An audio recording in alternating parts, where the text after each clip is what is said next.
Hello and welcome, my name is Aurex, I play for Underrated Gaming, and this is another Strategy and Tactics VOD. This is on Antigua Shipyard, and this is a PvZ. It was a ladder game I played in the 8th season. My opponent I've actually played before, as I found out after, by rifling through my SC2 gears, and I've beaten him before as well, so maybe he remembers, maybe he doesn't, who knows, but there has been a past between us, so that always comes into effect, especially when playing Zergs, because Zerg is such a, I don't want to say metagame matchup, but that's exactly what it is. You play against the metagame, and if the Zerg's smart, he won't play the metagame, so you'll just lose. I mean, for example, Demaga at the recent, I believe it's DreamHack, maybe it was ESW, something like that, where Mana beat him in the finals. He was playing his Baneling style all through the round robin. Baneling, Baneling, Baneling drops, Baneling, Baneling, Baneling drops. Terrifying. But the reason that was working was because of his timing. He was hitting just before that Warpin of Stalkers on everybody's 1-1 Immortal push. That was the most standard thing in the world for almost 3 weeks. PvP changes very, very quickly as far as its metagame, because it is so strongly a hard counter matchup. I liken it to PvP in the sense that you can just outright win by choosing the correct tech paths, probably 85% of the time. Zerg's going to either flood you with their lower tech units or their perfect composition of higher tech units, and Protoss is going to hope and pray that they've got the tech to survive. So here I scout his pool finishing. I think it was a little early. I think it was maybe 13. Might have been a 14. I'm not 100% on Zerg's gas timings, and it is quite possible that that Nexus might actually be off on the right side there by a square, but you know what? He was yammering on, so I wasn't going to give him the satisfaction of changing it. 100 minerals isn't so bad as the 45 seconds to a minute that your Nexus will be there once his is done, and that's much more important. Standard wall off on Antigua as far as I know. Some people play at the choke, I play there. Honestly, as long as you don't get a last scout 6 pool, you're going to be okay. You just got to pay attention for when he comes at you with like a 9 pool or an 8 pool, and you got to be putting down that cyber core or the faux gateway to wall off that choke as much as you can before he gets there. Otherwise, he'll just walk into your base and kill you, or at least do enough damage to hamper you enough that he'll kill you later. And certainly run bys and all that good stuff. Alright, that should do it. Doesn't really matter if you guys see the time, because you know that I win in the videos that I'm going to show you from my own perspective, because I won't show you unsuccessful strategies. That would just be pointless and silly. I want you to be able to win based on how I won, because that's what these are for. I was a little confused. I thought he was talking about my cannon or something. My Nexus. Your probes are under attack for iron. You want to try and survive the scouting probe always. Mineral walk trick saves his life a lot of the time. I was actually doing the standard +1/+1 immortal push. You put your robo down around 34 in this situation. A variation I found on that is that first sentry there. If you see that he's going these 3 bases, a lot of the times you can skip the first sentry and put the robo down really early, and then you can get 3 immortals. Then instead of getting a prism, I get a observer immediately after the immortals are done, and while I'm pushing, and then the war prism comes after that.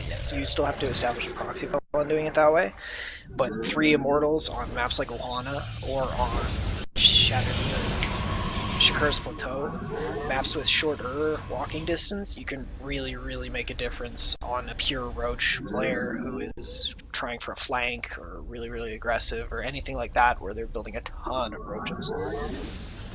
Immortals wreck roaches, I'm sure you all know that. Immortals wreck roaches.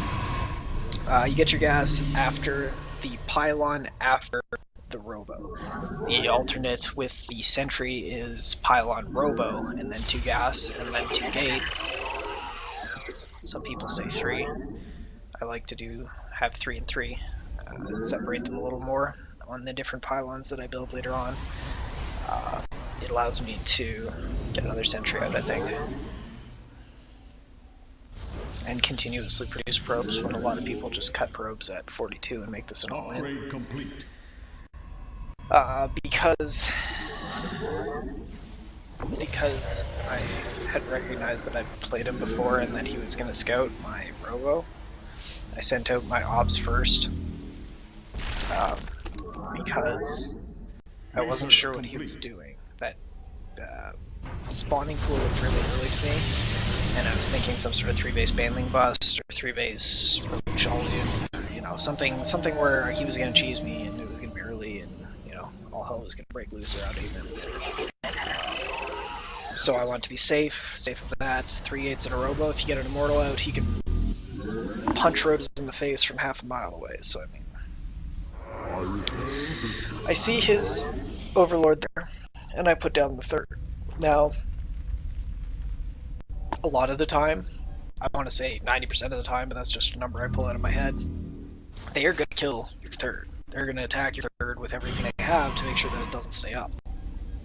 Zerg seem to think that our 3rd is pivotal, and they're right. Once we get our 3rd, we can survive any of their tech switches because we can tech switch. Without that 3rd, we cannot tech switch, so we have to counter their tech. Now, I saw a couple of Zerglings and a Roach move out there, so I assumed that he was coming into the middle of the map, and sure enough, there he is coming into the middle of the map with my Zealot that was on the watchtower there. So I get a couple of extra sentries, and I have the 2 Immortals there. Now, I know he's going to be going for my 3rd because he's got his Overlord there, so if we have 2 cannons, just add to a little beef to the Nexus. I cancel them, and I move out with my sentries, and I trap units inside there. He has to go out to the entrance from the rocks over there, and the time it would take to destroy the rocks, I build up enough to kill that army. So, let's segregate his army into a bunch of pieces and use that the tactics portion of the strategy and tactics video. And this is, quite frankly, how you have to beat I lost sentry there because he was too close to the ramp. Oh, there's some more Zerglings, roaches. I segregate that. Your units are so much more effective in low numbers as Protoss compared to Zerg that it's almost a little bit. As long as you have force fields, you can survive a lot. Roach Burrow, Infester, Terrans, Infestors, Mutas, Corruptors, Reed Lords, all that good stuff. Yeah, it's going to shoot over them, but the links aren't going to get to you. The roaches aren't going to get to you, and the essence of Zerg is these low-cost, low supply, massive amounts of units for the glory of this war. You see him continuing to produce roaches, you can continue to produce immortals. Sentries with attack upgrades are very strong against Zerglings, especially when you have as many of them as I have there and you keep them alive. Their flashlights, one-hit combo Zergs when they have about 6 to 8 sentries, and with that upgrade advantage, I mean, they can do some damage to roaches too. They're more damaging than a lot of people give them credit for, and in this situation where you're defending with mainly sentries and immortals, stalkers aren't going to be your damage dealers. You got to do damage with whatever you got. I scouted a spire there. So I said, you know what, it's time to push out. If he's tech switching that hard, he's going to be probably getting an extra base, building a couple of lanes, and the army that I have right here, Colossus, just wrecked lanes. I see this army here, and oh look, I segregate a whole bunch of those lanes with force fields, and then proceed to embarrass the earlier force fields with terrible force fields. Positioning is important when you move across the map until Art of the Swarm when you get recall, but for now we'll talk about positioning as if recall is not coming. You need to be hugging walls, need to be in chokes, and you need to have enough force fields to survive. What that means is you need to have enough force fields to cut any section of where you're walking in half. I did not have enough force fields here. If he would have been aggressive with his units, he might have been able to do some crush. They got started in the main base, and now in his third, killing his stuff, and yeah, he has a decent little army. He has a whole bunch of things. Might be able to get some damage done. He cuts off my reinforcements, which is cool. I lose a free Colossus here because it's wandering across the map, and he's cutting off my reinforcements. I've killed the third. I've killed all the drones in the third, and I know that he's coming back to my base, so I start warping in at home. Don't have a proxy pylon, be warping in at home because you're going to need the units. He's going to be producing units non-stop. Zerg does. They either produce units or drones. You need to be producing units as well. At this point, patience is key. If he gets a surround on me there and the roaches get up close, start focus firing my immortals, and like, well, I could lose that fight. It is possible that I could lose that fight. Now, in the meanwhile, I've established my third while destroying his, got a couple of cannons up there, and I'm starting to ramp up my production while moving my probes over. So I can afford to be patient. Warping another army at home in case he decides to flank you, so that you can survive until your main army gets home. And sure enough, he tries for the counterattack, and to his own detriment, because my units are more effective. Smaller numbers. It's Protoss, that's your bread and butter. My units are more effective in smaller numbers. It isn't so much killing them here that I'm trying to do, is keep my Colossus alive and do as much damage to them as possible, so when my other army gets back, it'll just turn into push, which it does. Fall back to the shadows. There he probably could have killed my Colossus. It looked like he started attacking and then moved because he was spamming too hard. But it doesn't matter, because my units are more effective in small numbers. I see that those are damaged. It's out there. There's one immortal down there. One immortal can take 4 or 5. Jesus, damage like that. Easy peasy, lemon squeezy. And that's tactics. He probably had a macro advantage. He probably had an econ advantage to start. But because of the way I handled my units, he lost all of his for almost nothing. Then he gets mad and leaves, and that's what happens when you out-micro someone. Micro is tactics, tactics is micro. Micro, a lot of people think it's just, you know, keeping my units alive in battle, but it's where they take place in the battle. As Protoss, that's so much more important, because if your army dies, you die.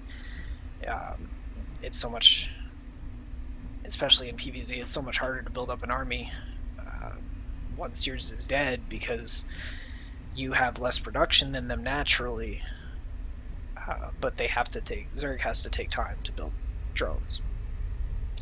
So basically, lesson learned, take advantage of Zerg's aggressive nature, because they will be aggressive, that's what Zergs do, and trap them at the third. Taking that third expansion against a massively macroing Zerg is, on a lot of maps, Daybreak it doesn't work. A lot of maps it works really well, Daybreak it doesn't work, as I said.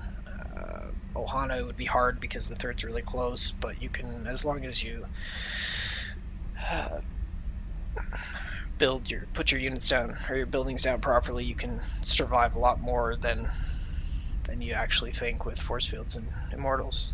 Take advantage of your tech, and that's basically how you beat this roachling style that has been terrorizing ladder Protosses, namely myself.